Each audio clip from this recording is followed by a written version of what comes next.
नमस्कार, good afternoon साथियों। स्वागत है आप सबका हमारी इस क्लास में, जहां हम अपने एक टॉपिक के साथ डिस्कस कर रहे थे। आपसे जिसकी टॉपिक से चर्चा हो रही थी, टॉपिक को हम पढ़ रहे थे, वो था हमारा एक्टिव पैसिव वॉइस। हमने एक्टिव पैसिव वॉइस के बारे में काफ़ी उसको पढ़ा है। अफर्मेटिव सेंटेंस, नेगेटिव सेंटेंस और चार्ट के माध्यम से हमने एक बार सारे देखे थे, लेकिन अब हम उसको अलग अलग, अफर्मेटिव अलग पढ़ा हमने नेगेटिव अलग पढ़ा। तो आज हम एक्टिव पैसिव के एक इंट्रोगेटिव सेंटेंस को लेकर वापस अगर टॉपिक को आगे बढ़ाएंगे। आज जो हमारा टॉपिक जो हम इसमें आगे बढ़ रहे हैं वो है हमारा कि इंट्रोगेटिव सेंटेंस का पैसिव बनाना। इंट्रोगेटिव सेंटेंस आने पर कैसे पैसिव वॉइस बनता है उसको लेकर हम समझेंगे। वैसे हमने चार्ट में सारा देख रखा है, पहले जब हमने पूरा एक साथ चार्ट बनाया तो उसमें दिखा था, और यहाँ थोड़ा अलग से पर्सनली हम इसको अलग से पढ़ेंगे। तो अभी जो हमारा बना कि जब हम इंट्रोगेटिव सेंटेंस का पैसिव बनता है वो सदैव इंट्रोगेटिव में बनता है। जिस तरह से पैसिव सेंटेंस आया है, जैसा सेंटेंस आया है, अगर इंट्रोगेटिव सेंटेंस है तो उसका हमेशा इंट्रोगेटिव में ही बनेगा, उसको हम अपने हिसाब से चेंज नहीं कर सकते। उसके कौन से रूल्स बनेंगे? सेम वो का वो है। प्रेजेंट सिंपल है तो वो इज आर एम वर्ब लगेगा, पास्ट सिंपल में वाज वो लगता ही है, हैज हैव थर्ड फॉर्म है तो has have been third form होता ही है, had third form, had been third form, और जब मॉडल आता है, शैल विल आते हैं तो बी के साथ में थर्ड फॉर्म के साथ आगे बढ़ते रहते हैं। उसी को थोड़ा देखिए कि अगर सेंटेंस में हम देखें कि जब ये जो सेंटेंस हम जो सॉल्व कर रहे हैं वो सारे हमने देखे हैं कि सारे हैं वो हेल्पिंग वर्ब वाले, हेल्पिंग वर्ब से शुरू होने वाले हैं। हम WH वर्ड का अलग से पढ़ेंगे, लेकिन इसमें जो शुरू हो रहा है वो केवल हम जो सारे पढ़ेंगे वो हेल्पिंग वर्ब वाले, सब में हेल्पिंग वर्ब आगे दी हुई है। यानी कि अब जो पढ़ रहे हैं वो हमारा जो है वो है कि हेल्पिंग वर्ब वाले इंट्रोगेटिव सेंटेंस हम जो पढ़ेंगे आज वो पढ़ेंगे हेल्पिंग वर्ब वाले इंट्रोगेटिव सेंटेंस के बारे में। तो देखिए एक बार इसको पूरा आप स्क्रीनशॉट भी ले सकते हैं इसको नोट बनाने के लिए। तो थोड़ा मैं साइड में, तब तक आप अगर चाहो, इफ यू वांट तो यू कैन टेक स्क्रीनशॉट।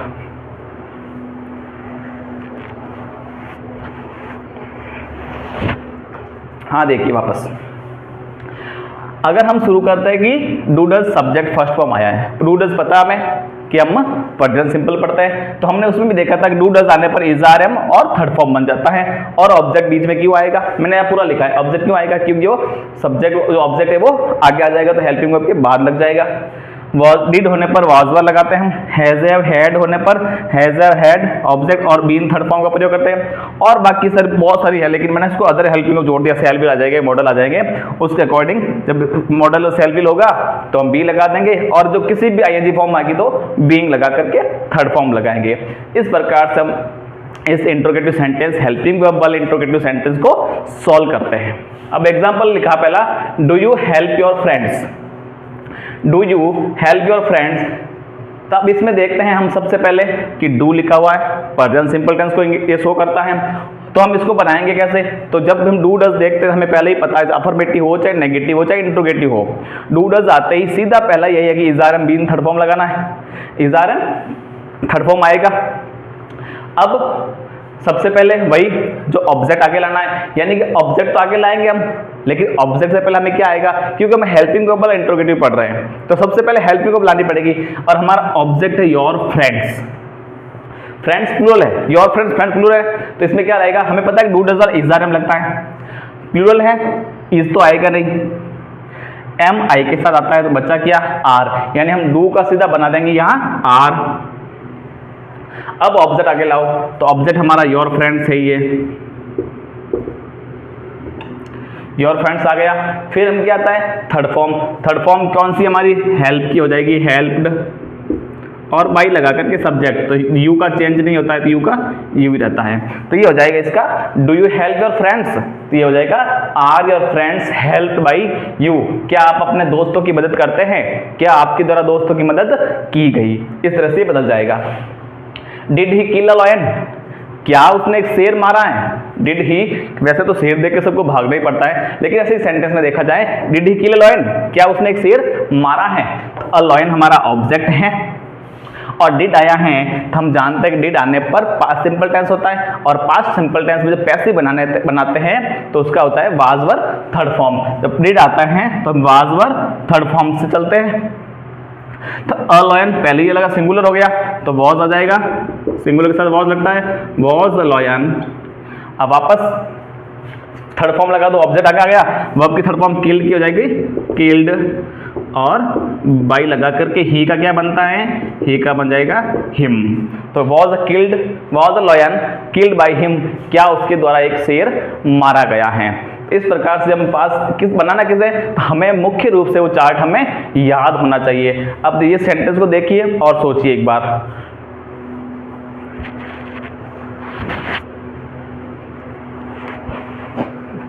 देखिए अब सोचा कैसे बनाना है, तो देखिए अब वापस इसमें आते हैं हम कि हैव थर्ड फॉर्म और ऑब्जेक्ट आया है, has have third form object है, हैज हैव होने पर हम हैज हैव के बाद बीन लगा करके हम थर्ड फॉर्म लगाते हैं। थर्ड फॉर्म तो हैज हैव आया, तो थर्ड फॉर्म तो दी हुई है, वो की वो वर्ब लिखनी है हमें, केवल हमें अपनी तरफ से तो बीन ही जोड़ना है। तो पहले आ जाएगा हम ऑब्जेक्ट में दैट वर्क, और दैट वर्क साथ में हैव है, तो वापस हैव नहीं लगाएंगे क्योंकि दैट वर्क आएगा तो ये हैव का हैज हो जाएगा, और हैज ये हो जाएगा दैट वर्क, हैज आ गया, ऑब्जेक्ट आ गया, बीन थर्ड फॉर्म लगा दो, बीन लगा करके डन लिखा हुआ है थर्ड फॉर्म, और यू चेंज नहीं होता है तो बाई लगा करके हम यू का यू ही रखेंगे। तो has that work been done by you. अगला है हमारा will she write a book, क्या वो किताब लिखेगी उसने, क्या वो किताब लिखेगी। तो अब बुक हमारा ऑब्जेक्ट सिंगुलर है, तो बुक के साथ विल ही लगता है, तो हम लगाएंगे वापस विल का विल आएगा, क्योंकि सेल नहीं बना सकते, सेल तो आई भी के साथ लगता है। अब बुक आएगा ऑब्जेक्ट के रूप में, तो विल अ बुक, हम सेल भी आया है तो हम क्या लगाएंगे, बी लगाएंगे। आईएनजी होता तो बीइंग लगाते थे, लेकिन यहाँ केवल बी लगेगा। अब हो जाएगा राइट, बी के बाद थर्ड फॉर्म, बी के बाद थर्ड फॉर्म आनी है, तो राइट की थर्ड फॉर्म बना देंगे रिटर्न, और बाई लगा करके सी का बन जाता है हर, या सी लिखा हुआ है तो सी का हम हर बनता है ऑब्जेक्ट के रूप में। चलिए अगला, could see write a book, same वो का हुआ है, केवल कुड लिखना हमें, तो अ बुक है तो वो क्यों आएगा, कुड अ बुक बी, वापस सेम आएगा केवल रिटर्न बाई, वापस सी लिखा हुआ है तो हर का हर, या will a book be written by her, और could a book be written by her हो जाएगा। और लास्ट है are you helping him, are you helping him ING form आई है, यानी कि हमें बी के नहीं लगा करके बीइंग लगाना होगा। तो देखिए कैसे बनेगा ये कि हिम आगे आएगा, अब are you is are am ING आया है तो इज आर एम ही आएगा, वो तो is are am being third form बनाएंगे। हिम का बनता है ही, और ही के साथ लगता है हमेशा इज लगता है, ही सी इट नेम के साथ, आर यू विद प्लूरल के साथ, और एम लगता है आई के साथ। तो हमारा हिम का ही बना, इसलिए यहाँ हिम का बना दिया हमने ही, तो ही के साथ आता है इज, तो इज ही आ जाएगा, बी का बन जाएगा बीइंग, और हेल्पिंग की हो जाएगी third form helped by, you change नहीं होता है तो यू का यू रहेगा। तो इस प्रकार से जब हेल्पिंग वर्ब वाले इंट्रोगेटिव सेंटेंस आते हैं तो कैसे बनाना है वो हमने इसमें देखा है। आपको केवल यही ध्यान रखना है कि हेल्पिंग वर्ब वाले सब्जेक्ट जो भी सेंटेंस जो भी आते हैं, हेल्पिंग वर्ब वाले जो स्टेटमेंट आते हैं उनको हेल्पिंग वर्ब से बनाना है। वो सारे टेंस के रूल वो के वो लागू होते हैं, लेकिन हमें देखना कहाँ होता है कि जब ऑब्जेक्ट को आगे ला रहे हैं तो क्या वर्ब बनेगी, क्या आना चाहिए। जैसे हमने यहाँ आर था, लेकिन जब ऑब्जेक्ट आगे ही बना तो ही के साथ आर का इज लिखा हमने। इस तरह से चेंजेस क्या आता है वो हमें थोड़ा ध्यान में रखना है। बाकी सब भी एक फिक्स है कि जो पैसिव बनेगा उसमें सारे थर्ड फॉर्म में आएगी। तो सारे जो एक्टिव लिखे थे हमने उन सबका हमने, इसका ये पैसिव बना और इसका ये पैसिव बना, ये भी पैसिव है, ये भी ये पैसिव है, और ये भी पैसिव बना, और ये भी इसका पैसिव वॉइस बना। इस तरह से हमने बनाए और आगे देखते अगला।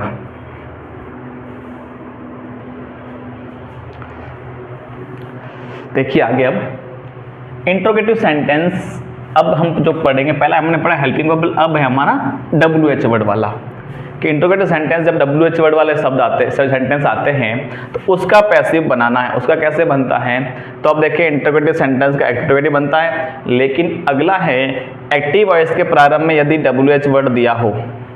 जब हम एक्टिव वॉइस का सेंटेंस आए हमारे सामने और उसकी शुरुआत में अगर कोई WH वर्ड दिया हुआ है, इंट्रोगेटिव वर्ड वो दिया हुआ है, तो पैसिव वॉइस में WH वर्ड को वैसा का वैसा, ज्यों का त्यों ही लिखा जाता है। हम कोई चेंज नहीं करेंगे। जो इंट्रोगेटिव वर्ड आया है वो का वो लिखना है, और जहां आया है वहीं लिखना है, मतलब शुरू में आया था हमें वापस शुरू में उसको लिखना है। हमने पूरा चार्ट वापस नहीं बनाया, केवल हमें वो सब पता अब तो याद होना चाहिए कि हम डू डज आने पर is are am third form लगाते हैं, वॉज डिड आने पर वॉज वर थर्ड फॉर्म है, आईएनजी आने पर is are am being third form है, हैज हैव आने पर has have been third form लगाते हैं, कोई मॉडल आ जाता है तो मॉडल बी थर्ड फॉर्म लगाते हैं। वो हमें चार्ट अब तो याद हो जाना चाहिए, इसलिए मैंने केवल ये लिखा कि अगर डब्ल्यूएच वर्ड शुरू में आया है एक्टिव में तो पैसिव में शुरू में रहेगा, हेल्पिंग वर्ब जो बनेगी वो हेल्पिंग वर्ब आएगी, इसमें सब्जेक्ट आया है तो इसमें ऑब्जेक्ट आगे आ जाएगा, और जो कोई भी वर्ब दी हुई है तो पैसिव में वो थर्ड फॉर्म हो जाएगी। यहाँ कोई भी वर्ब हो सकती है, is are am sorry first form second form ING form जो भी हो सकता, थर्ड फॉर्म हो चुका है, लेकिन इसमें हमेशा थर्ड फॉर्म आएगी। तो इस तरह से हम इसको चेंज करेंगे। तो अगला हमारा एग्जाम्पल है when does he help me. शुरू में सबसे पहले डब्ल्यूएच वर्ड आया है व्हेन, और यहाँ डू डज हैं तो हम समझ गए कि व्हेन का तो व्हेन आएगा, और जब डू डज आया है तो डू डज को हम is are am third form में चेंज करेंगे। कैसे करेंगे? तो पहले हम व्हेन का तो व्हेन ही लिख देते हैं, व्हेन का व्हेन लिख दिया, लेकिन जब मी का क्या बनता है हम देखा तो पहले दिन फर्स्ट क्लास में कि मी का है वो आई बनता है, यू का यू ही रहता है, दे का देम बनता है, वी का अस बनता है, वो सब हमने देखा था। मी का बनता आई, और हम हेल्पिंग को पहले लगाएंगे तो आई के साथ जो हेल्पिंग लगेगी इज आर एम में से वो लगेगी एम, तो व्हेन एम मी का बन जाता है आई। अब हेल्पिंग को आ गई, ऑब्जेक्ट आ गया, थर्ड फॉर्म लगा दो तो ये हेल्प नहीं, when does he help me, तो ये हेल्प नहीं आएगा, हेल्प ही लिखा हुआ आएगा, when does he help me, तो ये थर्ड फॉर्म, इसमें थर्ड फॉर्म आएगी, एक्टिव में थर्ड फॉर्म नहीं आएगी, हेल्प्ड बाय, ही का बन जाएगा हिम, ये इसका पैसिव बनेगा। When am I help by him, कि उसके द्वारा मदद कब की गई। इस प्रकार से देखते हैं कि किस तरह से ये चेंज होता है। अगला है why did you write a letter, इसमें आ गया डिड, वाई का तो वाई लिखेंगे हम, डिड है और डिड है पास्ट सिंपल को, और पास्ट सिंपल को पता है आपको कि हमें वॉज वर्ब में बदलना है, तो अ लेटर सिंगुलर ही है तो हमारा आएगा was a letter written by लगा करके यू को हम चेंज नहीं करते, यू का यू ही रहेगा, तो ये बन जाए इसका पैसिव बनेगा। How is Puja preparing tea, Puja चाय कैसे बना रही है, तो पहले हाउ का तो हम हाउ ही लिखेंगे, टी के आगे है, टी के साथ जुड़ जाएगा हमारा इज, टी आईएनजी फॉर्म में तो बीइंग का बीइंग लग जाएगा, मेन वर्ब आईएनजी फॉर्म का थर्ड फॉर्म बन जाएगा, तो प्रिपेयर का प्रिपेयर्ड हो जाएगा, और चाय किसके द्वारा बनाई जा रही है, पूजा के द्वारा, तो हम यहाँ पूजा लिख देंगे। इस प्रकार से ये बन जाएगा इसका पैसिव वॉइस। अगला सेंटेंस हमारा where has Radha lost the purse, Radha अपना पर्स कहाँ खोया, तो सबसे पहले वेयर का तो हम वेयर लिख देंगे, वेयर लिखने के बाद हैज है द पर्स, पर्स के साथ भी हैज ही आएगा, हैज द पर्स, और यहाँ थर्ड फॉर्म में तो हैज के साथ बीन लगता है, बीन थर्ड फॉर्म, तो बीन लॉस्ट बाई राधा, ये इसका पैसिव बन जाएगा। इस प्रकार से वेयर का वेयर रहता है, और बाकी सारे रूल्स वो के वो चलते हैं जो हमें हेल्पिंग वर्ब में देखा था, केवल डब्ल्यूएच वर्ड है वो वही का वही रहता है, बाकी सारा सेंटेंस वो सेम चलता है, केवल हमें उसकी मेन चीज को पकड़ के चलना है कि किस प्रकार से हमें चेंज करना होता है, वो हमें थोड़ा देखना होता है। बाकी सारा प्रोसेस उसका जो सेम चलता है, कहाँ चेंज होता है, हर जगह वो की वो आएगा, चाहे हैज आया, बीन आएगी, लॉस्ट लगा करके बाई लगा नहीं लगाना है, किस प्रकार से हम चेंज करते हैं वो सारा वैसा का वैसा चलेगा। ये था हमारा कुछ इसका डब्ल्यूएच वर्ड वाला, और इसको हम और आगे देखते हैं डब्ल्यूएच वर्ड वाले को। देखिए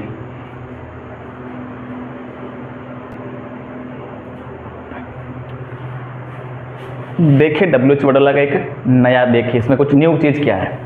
डब्ल्यूएच वर्ड तो हम जो है इसको पढ़ेंगे, उसमें हम अब पढ़ेंगे हु वाला। हु वाला क्यों पढ़े? क्योंकि हम पता है हमें सब्जेक्ट हम पीछे ले जाते हैं, बाई लगा करके बाई के बाद हम सब्जेक्ट जोड़ते हैं, लेकिन हमें पता है हु वाले में सब्जेक्ट होता ही नहीं है। अब सब्जेक्ट कहाँ से लाएंगे? पहले ही पूछ रहा है कौन किसने, तो सब्जेक्ट तो उसमें है ही नहीं ना, डायरेक्ट हु के बाद डायरेक्ट हेल्पिंग के बाद डायरेक्ट ऑब्जेक्ट आता है, तो सब्जेक्ट होता ही नहीं इसमें। तो हम हु वाले को कैसे चेंज करना है?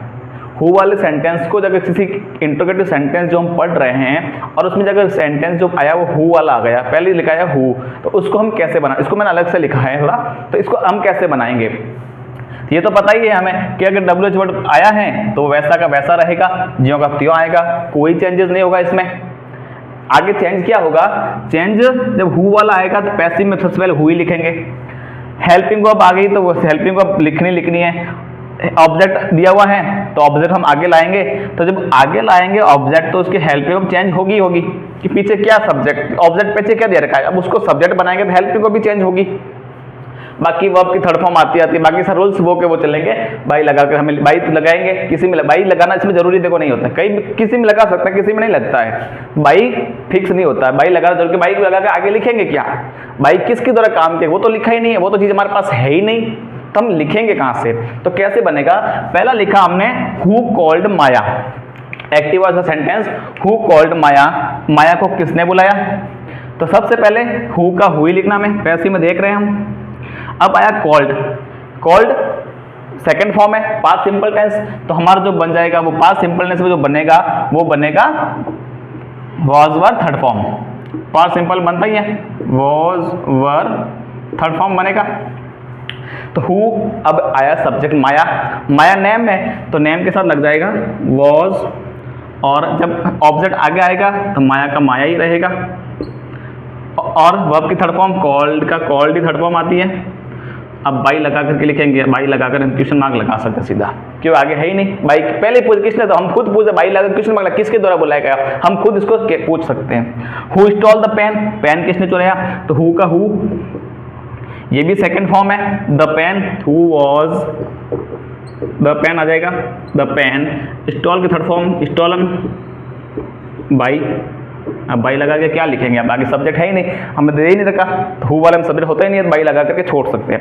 और जब चाहे तो बाई नहीं भी लगाए तो हु टॉट यू इंग्लिश, तुम्हें इंग्लिश किसने सिखाई, किसने पढ़ाई, कह सकते हैं। हु का यू, अब यू सेकंड फॉर्म ये भी है तो यू के साथ क्या लगता है, वर, यू का यू ही रहता है।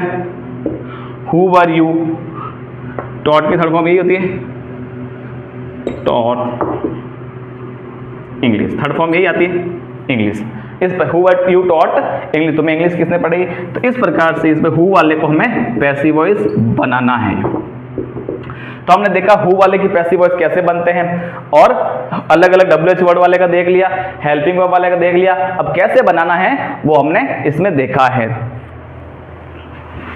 तो देखिए आगे इसको, और कि आज जो हमारा डिस्कस रहा हु वाला समझा, हेल्पिंग वाला समझा, तो आज हमारा जो डिस्कस रहा सबसे पहले हमने अफर्मेटिव सेंटेंस को लेकर किया था। कल की हमारी क्लास सेकंड क्लास थी एक्टिव पैसिव की, उसमें हमने नेगेटिव सेंटेंस कैसे बनता है उसका डिस्कस किया, और आज था हमारा इंट्रोगेटिव सेंटेंस, यानी कि अब तक हमने इंट्रोगेटिव सेंटेंस को भी हमने अच्छे से समझ लिया है। कोई भी डाउट हो कमेंट सेक्शन में आप बता सकते हैं। कल अगली क्लास में हम इसके इंपेरेटिव सेंटेंस वाले और बाकी अदर सब्जेक्ट जो आएंगे उसको हम सेंटेंस वाले अगर सेंटेंस को आगे बढ़ाएंगे। तो आज की क्लास में हम इतना ही पढ़ेंगे, आगे क्लास हम अगली बार आगे नए टॉपिक के साथ नए तरीके से क्या पढ़ना है उसके साथ शुरुआत करेंगे। इस जितना पढ़ा उसको लेकर कोई आपको डाउट है तो कमेंट में कह सकते हैं। तब तक के लिए अलविदा, खुश रहिए, मस्त रहिए और पढ़ते रहिए। थैंक यू, जय हिंद।